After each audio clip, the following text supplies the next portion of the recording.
الحمدللہ رب العالمین والصلاة والسلام علی اشرف الانبیاء والمرسلین اما بعد فاعوذ باللہ من الشیطان الرجیم من ہمزہ ونفخہ ونفثہ بسم اللہ الرحمن الرحیم رب اشرح لی صدری ویسر لی امری واحلل عقدۃ من لسانی یفقہوا قولی اللہم انفعنا بما علمتنا وعلمنا ما ينفعنا وزدنا علما فبشر عباد الذين يستمعون القول فيتبعون أحسنه أولئك الذين هداهم الله وأولئك هم أولو الألباب أعوذ بالله من الشيطان الرجيم بسم الله الرحمن الرحيم وألف بين قلوبهم لو أنفقت ما في الأرض جميعا ما ألفت بين قلوبهم ولكن الله ألف بينهم إنه عزيز حكيم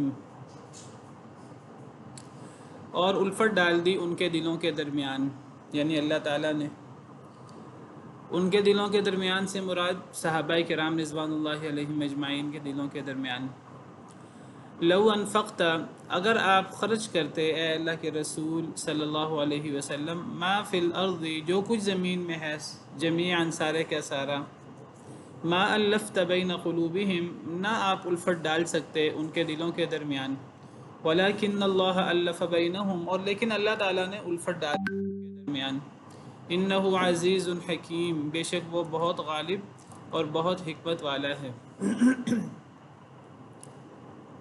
اللہ رب العالمین اپنے احسان کا تذکرہ فرما رہے ہیں پچھلی آیت کریمہ میں، اور اس سے پچھلی آیت کریمہ میں ہم نے پڑھا تھا صلح کی بات تھی، تو اللہ تعالیٰ نے فرمایا تھا کہ اگر وہ صلح کی طرف مائل ہوں تو آپ بھی صلح کی طرف مائل ہو جائیں اور اللہ پہ توکل کریں، بے شک اللہ تعالیٰ بہت سننے والا، بہت جاننے والا ہے۔ اور پھر اللہ نے فرمایا تھا کہ اگر وہ آپ کو دھوکہ دینے کا ارادہ کریں تو اللہ آپ کو کافی ہے، یعنی جب اللہ آپ کے ساتھ ہے اور آپ کا توکل اللہ پر ہے اور آپ کا ایمان اللہ پر ہے، تو پھر آپ کو کسی سے ڈرنے کی ضرورت نہیں ہے۔ اگر صلح کرنے میں امکان ہے کہ وہ دھوکہ دہی کریں گے تو کتنی دھوکہ دہی کر لیں گے، اللہ آپ کے ساتھ، اللہ پہ توکل ہونا چاہیے۔ اور پھر اللہ نے اپنے احسانات بتائے پچھلی آیت میں، هو الذی ایدک بنصرہ وبالمؤمنین، کہ اے نبی صلی اللہ علیہ وسلم یاد رکھیے کہ اللہ نے آپ کی مدد کی اپنی نصرت کے ساتھ اور مؤمنین کے ساتھ۔ اللہ نے نبی صلی اللہ علیہ وسلم کی مدد کی ہر موقع پر، اور کے ساتھ بھی اللہ تعالیٰ نے نبی صلی اللہ علیہ وسلم کی مدد کی۔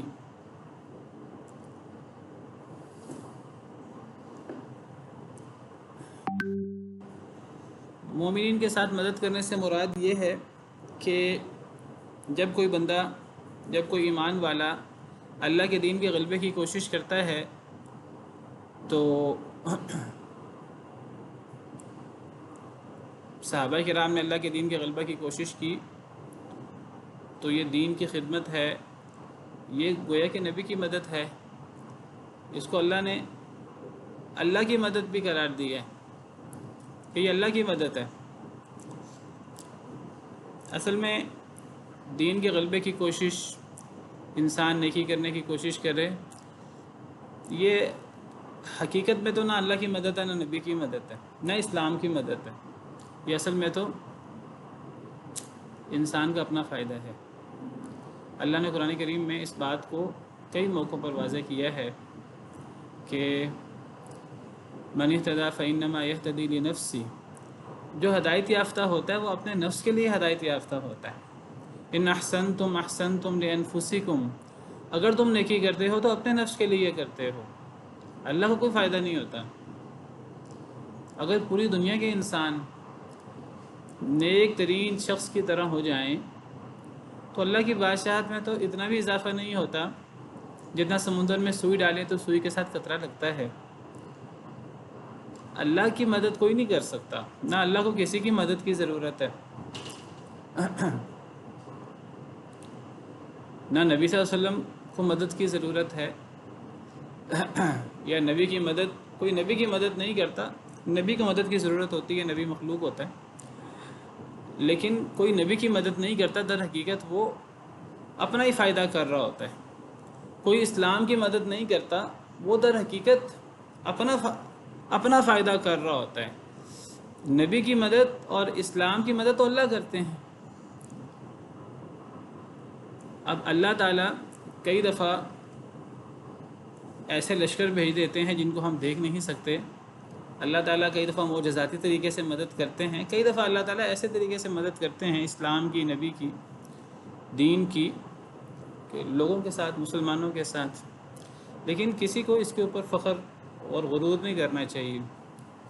اللہ تعالیٰ فرماتے ہیں یا ایھا الذین آمنوا کونوا انصار اللہ، اے ایمان والو اللہ کے مددگار بن جاؤ۔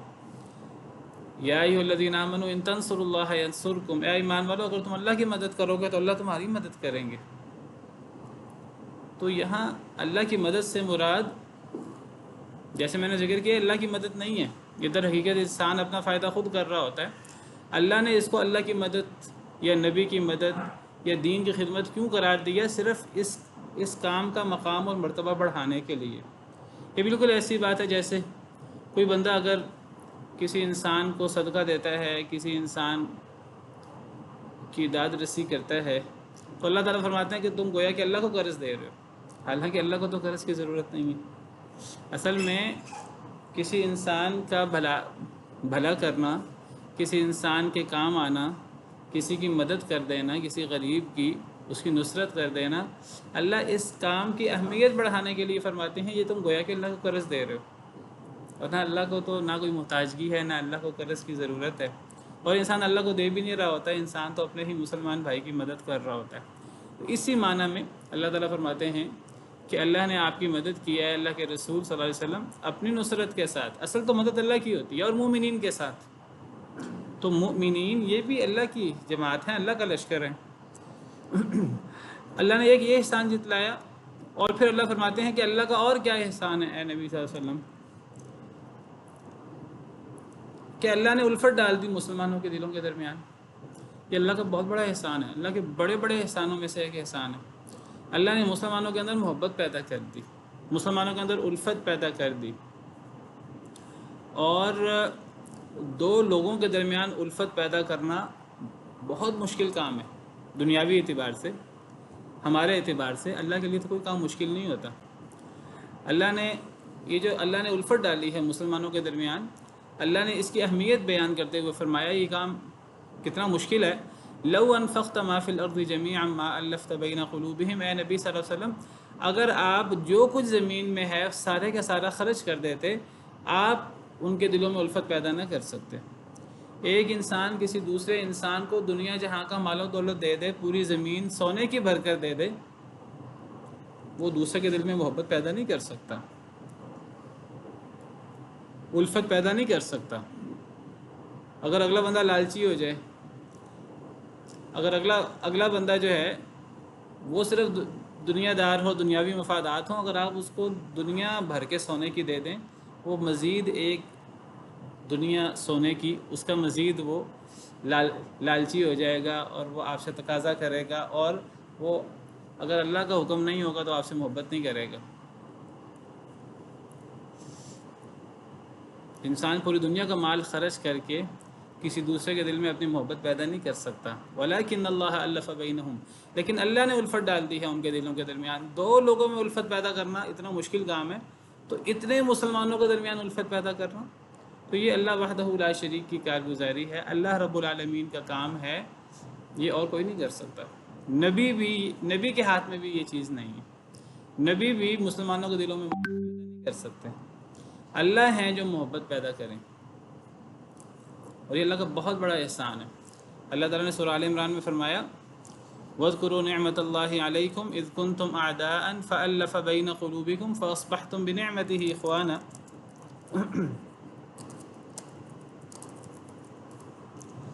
سورہ آل عمران آیت نمبر 103۔ اللہ کی نعمت کو یاد کرو جو تم پر ہے جب تم دشمن تھے۔ کیسے دشمن تھے؟ بھائی بھائی کا دشمن تھا۔ اوس اور خزرج یہ دو بھائیوں کی اولاد تھے، مدینہ کے انصار جو ہیں، نبی صلی اللہ علیہ وسلم کے آنے سے پہلے اوس اور خزرج دشمن تھے، ایک دوسرے کے جانی دشمن تھے۔ اسی طرح دیگر عرب بھی ایک ایک قبیلہ دوسرے قبیلے کا دشمن تھا، تو تم دشمن تھے، اللہ نے تمہارے دلوں میں محبت ڈال دی، فَأَصْبَحْتُمْ بِنِعْمَتِهِ إِخْوَانًا، تو تم اللہ کی نعمت سے تم بھائی بھائی بن گئے۔ تو یہ اللہ کی کارگزاری ہے اور یہ اللہ کا بہت بڑا احسان ہے، اللہ نے مسلمانوں میں الفت ڈال دی۔ کیسے الفت ڈالی؟ نبی کریم صلی اللہ علیہ وسلم کے ذریعے۔ اللہ جس کو مرضی واسطہ بنا لے، جس طرح پیچھے اللہ نے فرمایا کہ اللہ نے نبی کی مدد کی اپنی نصرت کے ساتھ، اور اللہ نے نبی کی مدد کی مسلمانوں کے ساتھ۔ اب یہاں اللہ مسلمانوں پر احسان جتلا رہے ہیں کہ اللہ نے مسلمانوں میں الفت پیدا کر دی، محبت پیدا کر دی۔ اور کیسے پیدا کی؟ نبی صلی اللہ علیہ وسلم کے واسطے سے، نبی صلی اللہ علیہ وسلم کو وسیلہ بنایا۔ یہ بھی یعنی اللہ کی کارگزاری ہے۔ اللہ جس سے مرضی کام لے لے، اللہ جس کو مرضی واسطہ بنا لے، کوئی خود نہیں کر سکتا، کوئی انسان کسی دوسرے انسان کی اپنی طرف سے مدد نہیں کر سکتا کہ ایسی کسی کی مدد کرے کہ اگلے بندے کا کام نکل جائے۔ ایک انسان کوشش کر سکتا ہے، کاوش کر سکتا ہے، اصل مدد تو وہ ہے جو اللہ کسی کا کام کر دے کسی کے ذریعے۔ حدیث مبارکہ میں آتا ہے کہ ایک موقع پر نبی صلی اللہ علیہ وسلم نے، آپ کے پاس مال غنیمت آیا بہت زیادہ، تو آپ نے انصار کو نہیں دیا زیادہ، آپ نے وہ قریش جو نئے نئے مسلمان ہوئے تھے، آپ نے انہیں اس مال غنیمت میں سے زیادہ مال دیا۔ بعض لوگوں کو بہت 100 اونٹ دیے۔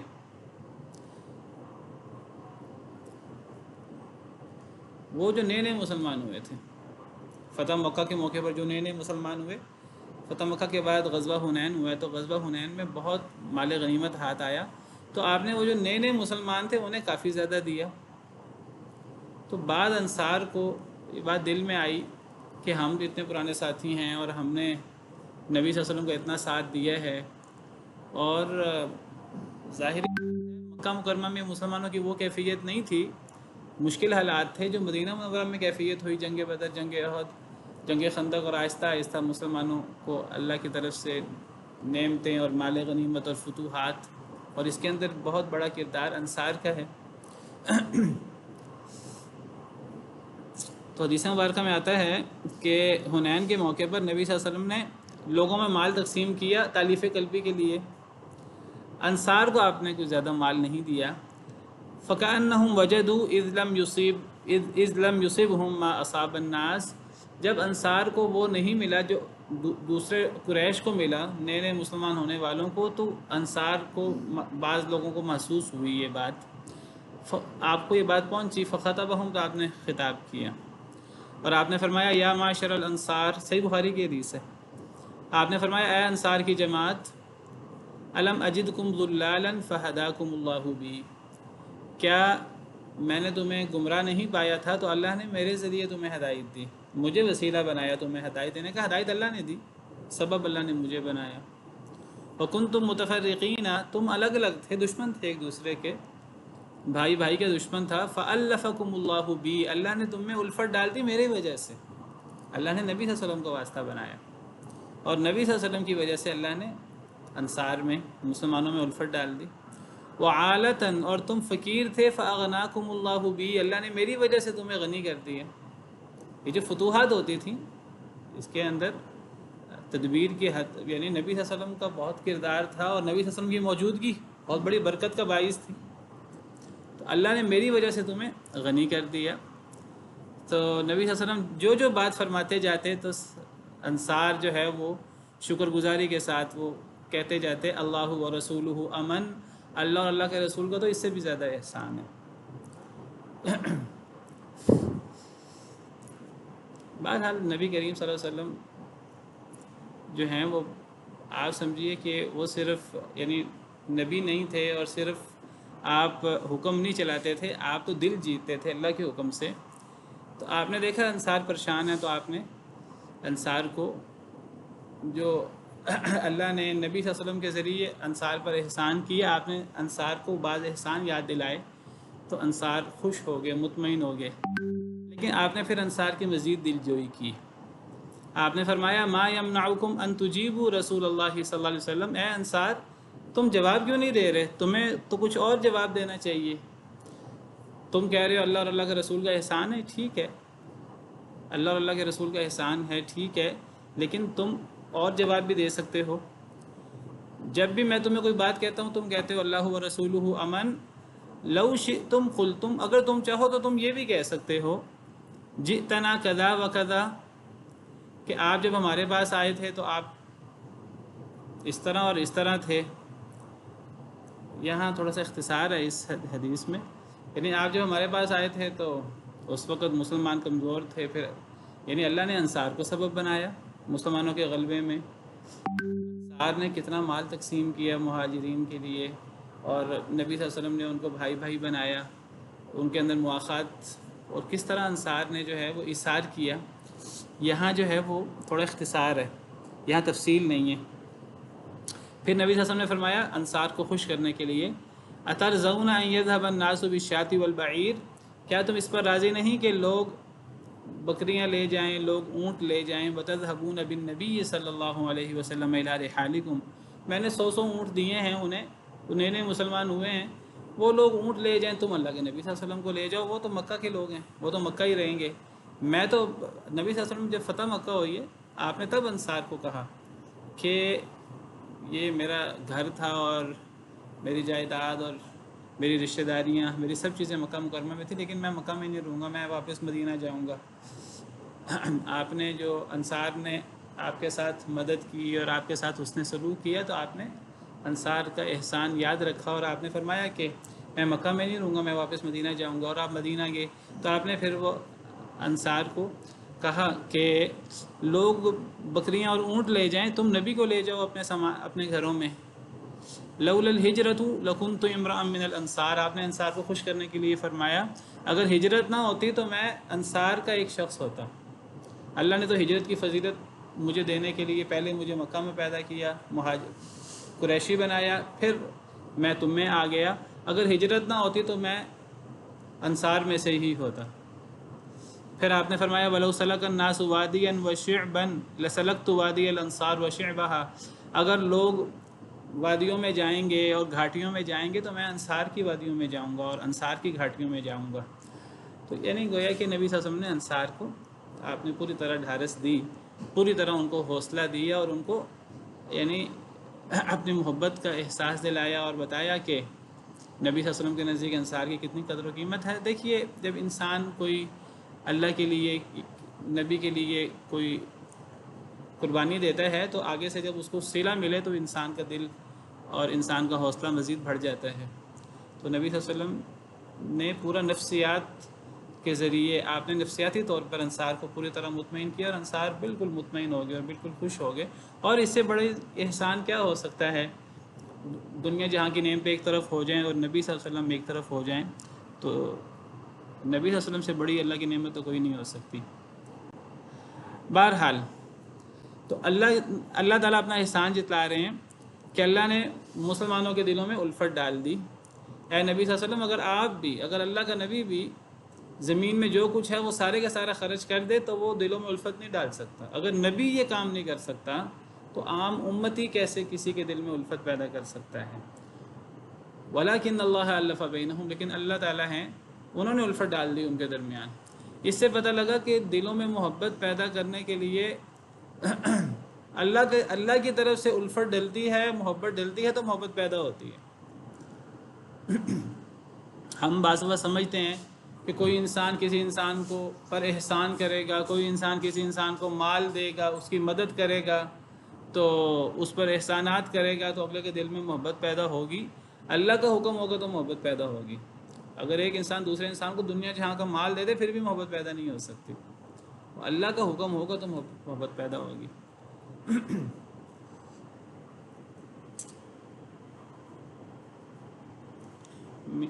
میاں بیوی ہیں، ان کی شادی ہوتی ہے، اللہ تعالیٰ شادی کے بعد میاں بیوی کے اندر ایک محبت پیدا کر دیتے ہیں. لم ارى للمتحابین مثل النکاح، نبی صلی اللہ علیہ وسلم نے فرمایا میں نے دو محبت کرنے والوں کے لیے نکاح جیسی چیز نہیں دیکھی. میاں بیوی میں محبت بھی اللہ کے حکم سے پیدا ہوتی ہے، ماں باپ اور اولاد میں محبت بھی اللہ کے حکم سے پیدا ہوتی ہے. دنیا جہاں کے سارے رشتے، سارے تعلق ان میں الفت محبت اللہ کی وجہ سے پیدا، اللہ کے حکم سے پیدا ہوتی ہے. دو بھائیوں میں محبت اللہ کے حکم سے ہوتی ہے.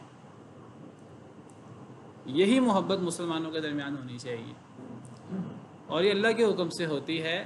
جب مسلمان اللہ کے حکم پر عمل کرتے ہیں، دین کے احکامات پر عمل کرتے ہیں، تو اللہ کے حکم سے محبت پیدا ہو جاتی ہے، اور اتنی زیادہ محبت ہو جاتی ہے کہ مسلمان ایک دستے واحد کی طرح ہو جاتے ہیں اگر وہ حقیقی مسلمان ہوں تو. مثل المؤمنین، مسلمانوں کی مثال آپس کی محبت کی، آپس کی شفقت کی، آپس کی رحمت کی ایک جسد واحد کی طرح ہے. اگر جسم کے ایک حصے کو تکلیف ہو تو پورا جسم جو ہے وہ بیماری کا شکار ہوتا ہے، پورا جسم جاگتا رہتا ہے. تو یہ محبت مسلمانوں کے درمیان ہوتی ہے. جب وہ اللہ کے دین پر عمل کریں، اللہ کے احکامات کے مطابق زندگی گزاریں، تو اللہ ان کے درمیان محبت پیدا کر دیتے ہیں. اور اگر اللہ کے دین پر صحیح طریقے سے عمل نہ ہو تو پھر یہ محبت اس طرح پیدا نہیں ہوتی. مسلمانوں کے بارے میں اللہ نے فرمایا کہ اشداء علی الکفار رحماء بینہم، کافروں پر سخت ہیں، آپس میں رحم دل ہیں. یہ آپس میں رحم دل کب ہوں گے، آپس میں ایک دوسرے سے محبت کرنے والے کب ہوں گے؟ جب صحیح مومن ہوں گے. تو آج ہم کہیں کہ ہمارے درمیان تو وہ محبت نہیں ہے ہم مسلمانوں کے درمیان جو صحابہ کرام کے درمیان تھی. ایک عورت جو ہے اس کو تکلیف پہنچتی تھی تو پوری خلافت اور پورا عالم اسلام پریشان ہو جاتا تھا.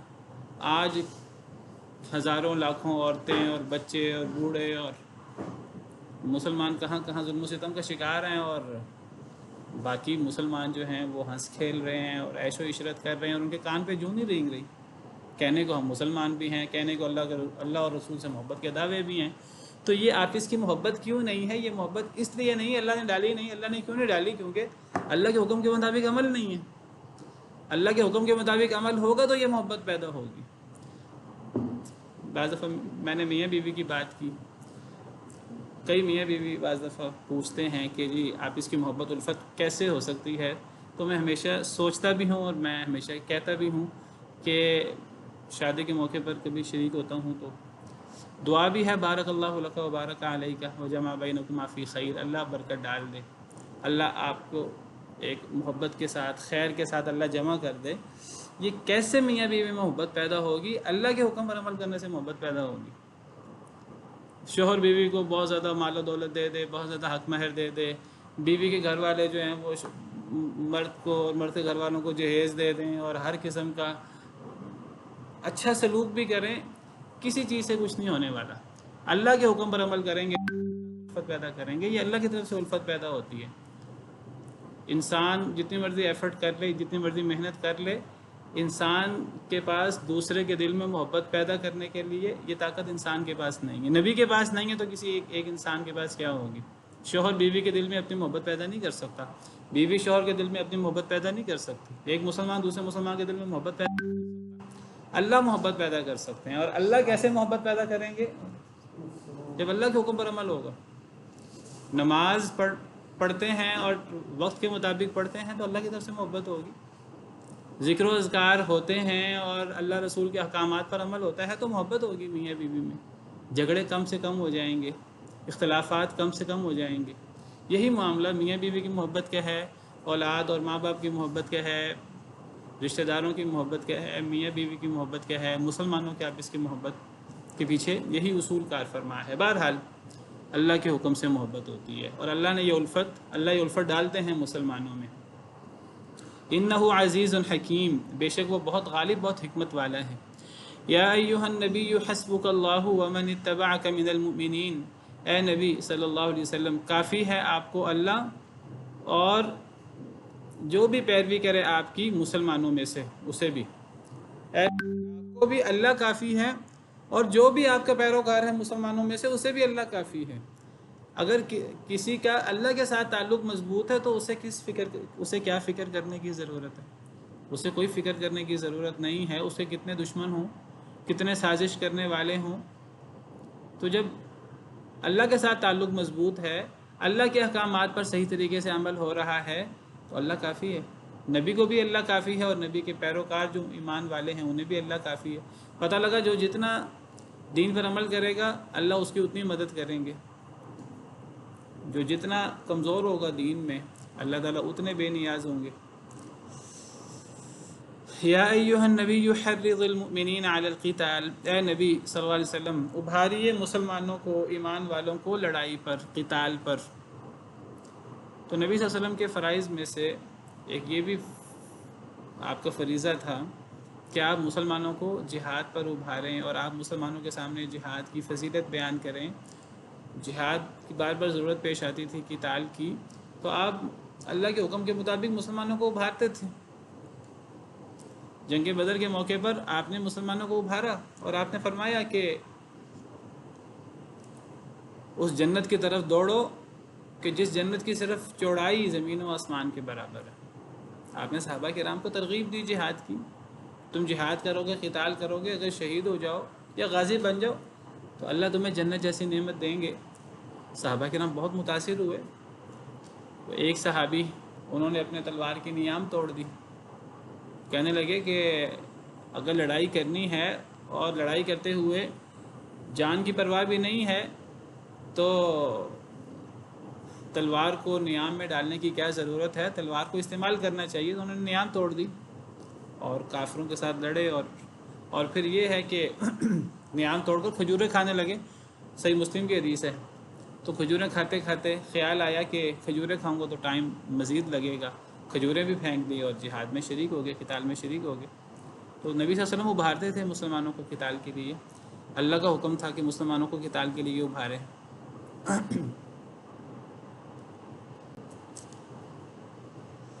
یہی کام آج نبی کے ورثاء کا ہے، لیکن یہ کام آج ہم بھول چکے ہیں، اللہ معاف کرے۔ اس وجہ سے آج دنیا میں ذلیل بھی ہو رہے ہیں۔ ان یکم منکم 20 صابرون یغلبوا 200، اللہ تعالیٰ جہاد کے، قتال کے فوائد اور نتائج بتا رہے ہیں۔ ان یکم منکم 20 صابرون یغلبوا 200، اگر ہوں تم میں 20 صبر کرنے والے، یغلبوا 200 وہ غالب آ جائیں گے 200 پر۔ یہ اللہ کا وعدہ ہے۔ اللہ فرما رہے ہیں اگر تم میں 20 ہوں صبر کرنے والے۔ میں پہلے اس موضوع پر تفصیل سے بات کر چکا ہوں، جہاد اور قتال کے اندر اصل چیز صبر، ثابت قدمی، دل کی مضبوطی۔ اگر 20 صبر کرنے والے ہوں، اس صبر کے اندر ہر چیز آ جاتی ہے۔ یا ایھا الذین آمنوا اذا لقیتم فئۃ فاثبتوا، یہ ثابت قدمی اور دل کی مضبوطی اور بہادری، سب چیزیں اس کے اندر آ جاتی ہیں۔ اگر تم میں صبر کرنے والے 20 لوگ ہوں تو وہ 200 پر غالب آ جائیں گے۔ وَإِن يَكُن مِّنكُم مِّائَةٌ يَغْلِبُوا أَلْفًا مِّنَ الَّذِينَ كَفَرُوا بِأَنَّهُمْ قَوْمٌ لَّا يَفْقَهُونَ، اور اگر ہوں تم میں 100 کون سے؟ آگے ان کی صفت بیان نہیں ہوئی، صبر کرنے والے، جیسے پیچھے فرمایا 20 صابرون، تو گویا کہ یہاں بھی 100 صابرۃ محذوف ہے۔ یغلبوا الفا، وہ غالب آ جائیں گے 1000 پر، من الذین کفروا، کافر لوگوں سے، بانہم قوم لا یفقہون، اس لیے ہے کہ وہ ایسی قوم ہے جو سمجھتی نہیں ہے۔ یعنی 100 صبر کرنے والے مسلمان 1000 کافروں پر غالب آ جائیں گے۔ کیوں کافر اتنے کمزور کیوں ہو گئے؟ کافر اتنی زیادہ تعداد کے باوجود کیوں شکست کھا جائیں گے 100 صبر کرنے والے مسلمانوں سے؟ اللہ فرماتے ہیں اس کی وجہ یہ ہے کہ وہ سمجھتے نہیں ہیں، وہ دین اللہ کے احکامات کو نہیں مانتے، وہ دین اسلام کو قبول نہیں کرتے، دین سے دور ہیں۔ تو یہ 1 اور 10 کا اللہ نے وعدہ کیا ہے کہ 20 مسلمان 200 پر صبر کرنے والے، اور 100 صبر کرنے والے مسلمان 1000 لوگوں پر غالب آئیں گے۔ الآن خفف اللہ عنکم، اب تخفیف کر دی اللہ نے تم سے، اللہ نے تم میں تخفیف پیدا کر دی ہے، آسانی پیدا کر دی ہے۔ وعلم ان فیکم ضعفا، اور اس نے جان لیا ہے کہ بے شک تم میں کمزوری ہے، تمہاری کمزوری کی وجہ سے اللہ نے تم میں تخفیف پیدا کی ہے۔ اللہ کو پتہ ہے انسان کمزور ہے، جب اللہ کو پتہ ہے انسان کمزور ہے تو اللہ نے پھر آسانی پیدا کر دی۔ آپ کو پتہ ہمارا دین آسان ہے، دین نبی صلی اللہ علیہ وسلم کے دور سے آج تک قیامت تک ایک جیسا ہے۔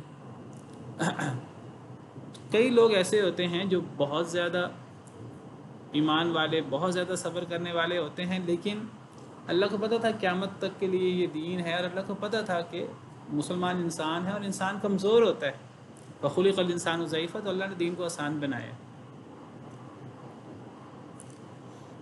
تو آسانی کی ایک صورت یہ بھی ہے. اللہ نے تم میں تخفیف پیدا کر دی، اور اللہ نے جان لیا کہ تم میں کمزوری ہے. تخفیف کیوں آئی؟ کیونکہ انسان کمزور ہے. اب تخفیف کیا ہے؟ فَإِن يَكُن مِّنكُم مِّئَةٌ صَابِرَةٌ يَغْلِبُوا مِئَتَيْنِ، بس اگر تم میں سے 100 صبر کرنے والے ہوں گے تو وہ 200 پر غالب آ جائیں گے، 200 کافروں پر. وَإِن يَكُن مِّنكُمْ أَلْفٌ يَغْلِبُوا أَلْفَيْنِ بِإِذْنِ اللَّهِ، اور اگر ہوں تم میں 1000 یعنی صبر کرنے والے، يَغْلِبُوا أَلْفَيْنِ بِإِذْنِ اللَّهِ، تو وہ 2000 لوگوں پر اللہ کے حکم سے غالب آئیں گے. بِإِذْنِ اللَّهِ، یہ آخر میں بِإِذْنِ اللَّهِ آیا، اس کا مطلب ہے کہ لوگوں کی تعداد یا لوگوں کے پاس جو اسباب ہیں اور ہتھیار ہیں وہ میٹر نہیں کرتے، اللہ کی مدد.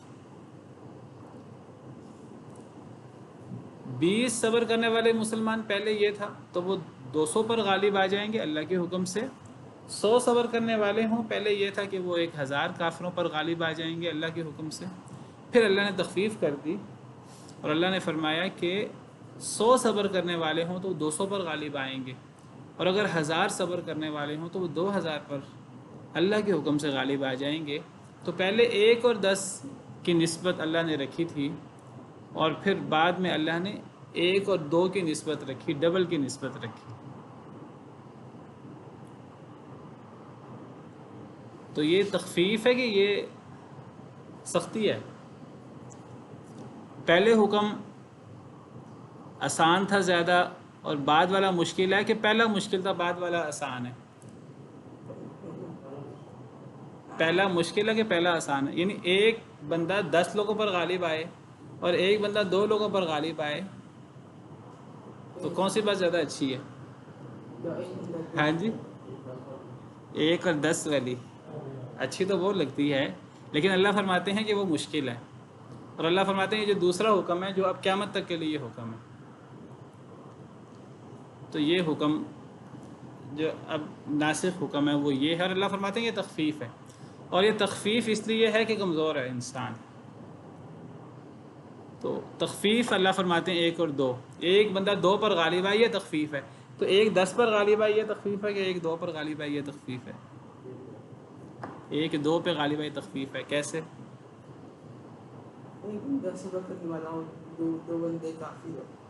ایک بندہ 10 پہ غالب آئے، یعنی 20 صبر کرنے والے 200 پر ہاں جی نہیں، اب یہ یعنی ایک 10 پہ غالب آئے اور ایک 2 پہ غالب آئے، تو یہ تو تشدید ہوئی کہ تخفیف ہوئی؟ یہ سوال ہے اصل میں. جی نہیں، دشمن تو کم نہیں ہوئے. اس کا مطلب یہ نہیں کہ پہلے دشمن زیادہ ہوتے تھے اور اب مسلمانوں کے دشمن کم ہوں گے، یہ مطلب تو نہیں ہے. آپ دیکھیں دشمن تو بڑھتے جاتے ہیں مسلمانوں کے. جتنے دشمن اس دور میں جنگوں میں ہوتے تھے آج بھی بڑے دشمن ہوتے ہیں. تعداد تو دیکھیے کم و بیش ہوتی رہتی ہے، تعداد کم و بیش ہوتی رہتی ہے. 1 اور 10 وہ تشدید کیسے ہے، اور 1 اور 2 کا تقابل یہ تخفیف کیسے ہے؟ تو پہلے اللہ تعالیٰ نے فرمایا کہ اگر 20 صبر کرنے والے ہوں گے تو 200 پر غالب آئیں گے، اور اگر 100 صبر کرنے والے ہوں گے تو 1000 پر غالب آئیں گے. تو یہ گویا کہ مسلمان 10 گنا دشمن پر غالب آ جائیں گے. پھر بعد میں اللہ نے فرمایا اللہ نے تخفیف کر دی ہے، چونکہ اللہ نے تم میں ضعف پایا ہے، کمزوری پائی ہے. اب تخفیف یہ ہے کہ 100 صبر کرنے والے 200 پر غالب آئیں گے، اور 1000 صبر کرنے والے اللہ کے حکم سے 2000 پر غالب آئیں گے. اب سوال یہ ہے کہ یہ تخفیف ہے کہ یہ تشدید ہے؟ ہاں اصل میں اگر ہم یہ دیکھیں کہ اللہ فرما رہے ہیں کہ 10 گنا پر تم غالب آ جاؤ گے، یہ پہلو دیکھیں تو ہمیں لگتا ہے کہ 10 گنا پر غالب آنا یہ تو زیادہ فائدہ مند ہے، اور 2 گنا پر غالب آنا یہ تو 10 گنا پر غالب آنے کے مقابلے میں کم فائدہ مند ہے. اگر ہم غالب آنے کے اعتبار سے دیکھیں تو ہمیں لگتا ہے کہ اگر 10 گنا دشمن پر غالب آیا جائے تو یہ تو زیادہ آسانی لگتی ہے، زیادہ بہتر لگتا ہے. اور اگر دگنا دشمن پر غالب آنے کی بات ہو، 10 گنا دشمن پر غالب آنے کے مقابلے میں ہے، یہ تخفیف نہیں لگتی، یہ تو سختی لگتی ہے. لیکن اگر اس کو دوسرے پہلو سے دیکھیں کہ اگر 20 لوگ 200 لوگوں پر غالب آ سکتے ہیں، اس کا مطلب یہ ہے کہ اگر 20 لوگوں کے بالمقابل 200 لوگ ہوں تو 20 لوگ بھاگ نہیں سکتے، 20 لوگ جنگ سے کنی نہیں کترا سکتے، میدان جنگ چھوڑ کے نہیں جا سکتے۔ اسے پتہ لگا کہ اگر پہلے کیا تھا کہ اگر 10 گنا سے بھی زیادہ دشمن ہوتا تو مسلمانوں کو اجازت تھی کہ وہ لڑائی سے بچنے کی کوئی صورت بنا لیں، کہ دشمن 10 گنا سے بھی زیادہ ہے۔ لیکن پھر بعد میں اللہ نے صحابہ کرام کے اندر ہی اللہ نے یہ آسانی پیدا کر دی کہ اگر دشمن دگنا ہے تو مسلمان پھر لڑائی سے کنی نہیں کترا سکتے، مسلمانوں کو اب لڑنا ہے، اب کوئی ان کے پاس عذر نہیں ہے، وہ یہ نہیں کہہ سکتے کہ دشمن تو ہم سے 1.5 گنا زیادہ ہے، دشمن تو ہم سے 2 گنا زیادہ ہے، وہ یہ عذر نہیں پیش کر سکتے۔ دگنا دشمن ہو تو مسلمانوں کے لیے لڑنا ضروری ہے، ہاں دگنے سے زیادہ ہو، 3 گنا ہو، 4 گنا ہو، 5 گنا ہو، اب تو مسلمان لڑائی کرنا ضروری نہیں ہے، مسلمان لڑائی کرنے سے جان بچا سکتے ہیں اپنی۔ پہلے 10 گنا کے اندر اندر وہ لڑائی کرنا ضروری تھا ان کے لیے، تو پہلے وہ سختی تھی، پہلے ایمان زیادہ تھا، تقوی زیادہ تھا، تو اب کمزوری ہے ایمان میں، تو اللہ نے قیامت تک کے لیے اب جو صورت رکھی ہے وہ یہ رکھی ہے کہ اگر ڈبل دشمن ہو تو ڈبل ہوں یا اس سے کم ہوں تو پھر لڑائی سے جان نہیں چھڑائی جا سکتی، اگر زیادہ ہوں ڈبل سے تو پھر جان چھڑائی جا سکتی ہے مختلف طریقوں سے، مختلف ہیلے بہانوں سے۔ تو گویا کہ یہ تخفیف ہے واضح طور پر۔ واللہ مع الصابرین، اور اللہ تعالیٰ صبر کرنے والوں کے ساتھ ہے۔ دیکھیے بار بار صبر آ رہی ہے، پیچھے بھی 20 صبر کرنے والے ہوں تو 200 پر غالب آئیں گے، 100 صبر کرنے والے ہوں، میں نے کہا وہاں صابرۃ محذوف ہے، صبر کرنے والے ہوں 1000 پر غالب آئیں گے، اور پھر اللہ نے تخفیف کر کے فرمایا 100 صبر کرنے والے 200 پر غالب آئیں گے، اور 1000 صبر کرنے والے 2000 پر غالب آئیں گے۔ لیکن یہ کب ہوگا؟ یہ صبر کے ساتھ ہوگا، ثابت قدمی کے ساتھ ہوگا، جو سب سے ضروری چیز ہے جہاد کے لیے، قتال کے لیے۔ جو صبر کا مظاہرہ کرتا ہے، ثابت قدمی کا مظاہرہ کرتا ہے، پھر اللہ کی مدد حاصل ہوتی ہے۔ جو بزدلی کا مظاہرہ کرے تو پھر اللہ کی مدد نہیں ہوتی۔ ما كان لنبي ان يكون له اسرى حتى يثخن في الارض،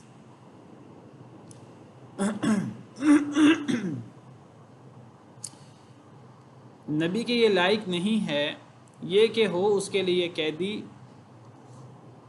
حتیٰ کہ وہ خون بہائے زمین میں۔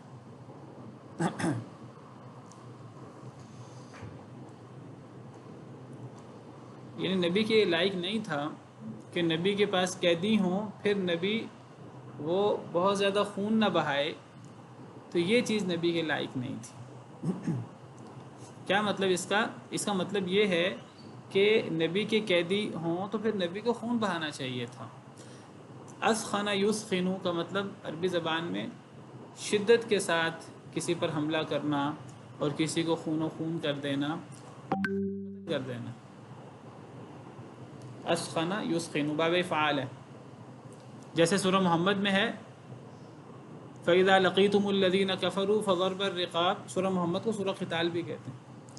فَإِذَا لَقِيتُمُ الَّذِينَ كَفَرُوا فَضَرْبَ الرِّقَابِ، جب تمہاری کافروں سے ملاقات ہو، میدان جنگ میں آمنے سامنے ہو کافروں کے ساتھ، فَضَرْبَ الرِّقَابِ تو گردنوں پر مارنا ہے، حَتَّى إِذَا أَثْخَنْتُمُوهُمْ، حتیٰ کہ جب تم خوب خون بہا لو، یعنی تم پوری طرح غالب آ جاؤ کفار پر اور ان کے خوب بندے قتل کر دو، یہ مطلب ہے حَتَّى إِذَا أَثْخَنْتُمُوهُمْ الوثاق، تو باقیوں کو باندھ لو پھر، یعنی جو قیدی بنے، یعنی لڑائی کرو بڑی دل جمی کے ساتھ اور اچھے طریقے سے کافروں پر وار کرو اور خون بہاؤ، ان کا قتل کرو، انہیں جو بچا جائیں کافروں میں سے ان کو قیدی بنا لو۔ فشد الوثاق فإما منا بعد وإما فداء، پھر اس کے بعد چاہے تو احسان کر کے چھوڑ دو، چاہے فدیہ لے کے چھوڑ دو۔ حتیٰ تضع الحرب اوزارها، حتیٰ کہ جنگ اپنا بوجھ پھینک دے، رکھ دے۔ تو اسخنتموہم، خوب خون بہا چکو، اور اسی سے یسخینا، نبی کے یہ لائق نہیں تھا کہ نبی کے قیدی ہوں پھر وہ خون نہ بہائے، نبی کو خون بہانا چاہیے تھا۔ کیا مطلب یعنی نبی کے قیدی تھے تو یہ لائق نہیں تھا نبی کے لیے کہ وہ قیدیوں کو قتل نہ کرے، یعنی نبی کو قیدیوں کو قتل کرنا چاہیے تھا۔ جنگ بدر کے ضمن میں ساری بات ہو رہی ہے، تو آپ کو پتہ جنگ بدر میں 70 لوگ کافروں کے مردار ہوئے تھے، جہنم رسید ہوئے تھے، اور 70 لوگوں کو قیدی بنایا گیا تھا، اور یہ بڑے بڑے سردار تھے۔ 70 قتل ہوئے تھے اور 70 قیدی بنے تھے۔ اب ان قیدیوں کے بارے میں مشورہ ہوا کہ کیا کرنا چاہیے، نبی صلی اللہ علیہ وسلم نے صحابہ کرام سے مشورہ کیا، تو سیدنا ابوبکر صدیق نے مشورہ دیا کہ یہ ہمارے رشتہ دار ہی ہیں، قریش کے لوگ ہی تھے، اور مسلمان زیادہ قریش میں سے تھے، مہاجرین، نبی صلی اللہ علیہ وسلم خود، اور مہاجرین کی فضیلت بھی انصار پہ زیادہ تھی، تو یہ ہمارے رشتہ دار ہی ہیں، تو اگر ان کو فدیہ لے کے چھوڑ دیا جائے تو شاید ان میں کئی لوگ مسلمان بھی ہو جائیں۔ پھر فدیہ لینے سے یہ فائدہ بھی ہوگا کہ ابھی ہمارے پاس غربت ہے، مسلمانوں میں کافی غربت تھی مدینہ منورہ میں شروع میں، تو فدیہ لینے سے کچھ ہمیں مال غنیمت ملے گا، کچھ ہمارے پاس مال آئے گا، ہم اس مال کو دین کے غلبے کے لیے، جہاد کے لیے استعمال کریں گے آئندہ۔ اس میں نرمی کا پہلو بھی تھا، تو سیدنا ابوبکر صدیق کی رائے یہ تھی کہ فدیہ لے کر چھوڑ دیا جائے۔ بعض اور صحابہ کرام کی بھی یہی رائے تھی، تو نبی صلی اللہ علیہ وسلم کی رائے بھی یہی تھی، لیکن سیدنا عمر اور بعض دوسرے صحابہ کرام کی رائے یہ تھی کہ یہ اسلام کی پہلی جنگ ہے، اور یہ یوم الفرقان ہے، اللہ نے اسے حق اور باطل میں فرق کرنے کے لیے اللہ نے یہ جنگ بدر کو یوم الفرقان قرار دیا ہے، تو اب جب ہم کفار پر غالب آئے ہیں، ہماری تعداد تھوڑی ہے، ہمارے پاس اسباب تھوڑے، لیکن اب جب ہم غالب آئے ہیں تو ہمیں پھر پورے طریقے سے غالب آنا چاہیے، اور ہمیں کافروں کو نیست و نابود کر دینا چاہیے، ایک دفعہ کافروں کو اچھی طرح روب میں ڈال دینا چاہیے، اسلام کا صحیح طریقے سے بول بالا ہونا چاہیے، جس طرح اللہ نے فرمایا نا لِيُحِقَّ الْحَقَّ وَيُبْطِلَ الْبَاطِلَ وَلَوْ كَرِهَ الْمُجْرِمُونَ، تاکہ اللہ حق کو حق ثابت کر دے اور باطل کو باطل ثابت کر دے، چاہے مجرم ناپسند کریں۔ تو سیدنا عمر رضی اللہ عنہ اور بعض دوسرے صحابہ کرام کی رائے یہ تھی کہ صحیح طریقے سے اسلام کا غلبہ ہو، وہ تب بھی ہو سکتا ہے کہ جب یہ قیدیوں کو بھی قتل کر دیا جائے، اور صرف عام طریقے سے قتل نہ کیا جائے، ہر مسلمان اپنے رشتہ دار کو جو کافروں کی طرف سے شریک ہوا ہے اسے اپنے ہاتھ سے قتل کرے، تاکہ ایک ایمان کی بھی جانچ پڑتال ہو جائے کہ لوگوں کی نظروں میں رشتہ داری زیادہ اہم ہے کہ اللہ کا تعلق زیادہ اہم ہے، یا اور پھر جو ہے وہ کافر جو ہیں ان کا کلا کما بھی ہو اور اسلام کا صحیح طریقے سے بول بالا ہو۔ بہرحال سیدنا عمر رضی اللہ تعالیٰ عنہ کی یہ رائے تھی۔ تو نبی صلی اللہ علیہ وسلم نرم دل تھے، رحم دل تھے، تو بہرحال یہ نہیں حضرت عمر رحم دل نہیں تھے، لیکن حضرت عمر جو ہیں وہ اس معاملے میں وہ چاہتے تھے کہ صحیح طریقے سے اسلام کا بول بالا ہو، اور رشتہ داریوں کے ساتھ رشتہ داری کی محبت اسلام کی محبت پہ غالب نہ آ جائے۔ تو بہرحال اللہ تعالیٰ نے یہاں حضرت عمر کی رائے کی موافقت کی، تو اللہ نے فرمایا کہ نبی کے لائق نہیں تھا، جب نبی صلی اللہ علیہ وسلم نے فدیہ لے لیا، یہ فیصلہ کر لیا فدیہ کا، تو یہ آیتیں نازل ہوئیں، تو نبی کے یہ لائق نہیں تھا کہ اس کے قیدی ہوں پھر وہ خون نہ بہائے، نبی کو خون بہانا چاہیے تھا۔ اب سوال پیدا ہوتا ہے کہ کیا ہر لڑائی کے اندر یہی آیت مد نظر رکھیں گے؟ نہیں، یہ خاص حکم جنگ بدر کے حوالے سے ہے۔ پہلے بھی یہ جو حکم ہے یہاں کہ نبی کے لائق نہیں تھا کہ نبی کے قیدی ہوں پھر نبی خون نہ بہائے، یہ جو حکم تھا یہ جنگ بدر کے لیے خاص ہے، یہ ہر جنگ کے لیے نہیں ہے۔ ابھی میں نے آپ کے سامنے سورہ محمد جس کو سورہ قتال کہتے ہیں اس کی آیت پڑھی ہے، اس میں باقاعدہ صراحت سے ہے فَإِمَّا مَنًّا بَعْدُ وَإِمَّا فِدَاءً، اگر تم قیدی بنا لو تو اب چاہے تو ان قیدیوں کو احسان کر کے چھوڑ دو، چاہے تو فدیہ لے کر چھوڑ دو۔ تو دو صورتیں تو سورہ محمد یا سورہ قتال میں بیان کی گئی ہیں، یا احسان کر کے چھوڑ دو یا فدیہ لے کر چھوڑ دو۔ ایک صورت یہاں بیان ہوئی ہے کہ قیدیوں کو قتل کر دیا جائے، اور ایک اور صورت بھی ہے، 4 صورتیں ہیں ٹوٹل قیدیوں کے بارے میں، 4 صورتیں ہو سکتی ہیں۔ یہ جو حکم ہے سورہ انفال والا، یہ جنگ بدر کے حوالے سے خاص ہے۔ اب ضروری نہیں ہے کہ صرف اسی حکم پر عمل کیا جائے، اس حکم پر بھی عمل ہو سکتا ہے، اجتہاد اگر یہی رائے زیادہ مناسب ہو تو قتل کر دینا چاہیے قیدیوں کو، ورنہ 3 مزید صورتیں بھی ہیں۔ تو وہ 3 مزید صورتیں کیا ہیں؟ ایک صورت قتل کر دیا جائے، 3 مزید صورتیں کیا بنیں گی؟ السلام علیکم۔ وعلیکم السلام ورحمۃ اللہ۔ جی استاد، ایک تو قیدی بنایا جائے، ایک تو قتل کر دیا جائے، ایک یہ ہے کہ کسی اپنے قیدیوں کے بدلے ان قیدیوں کا تبادلہ ہو،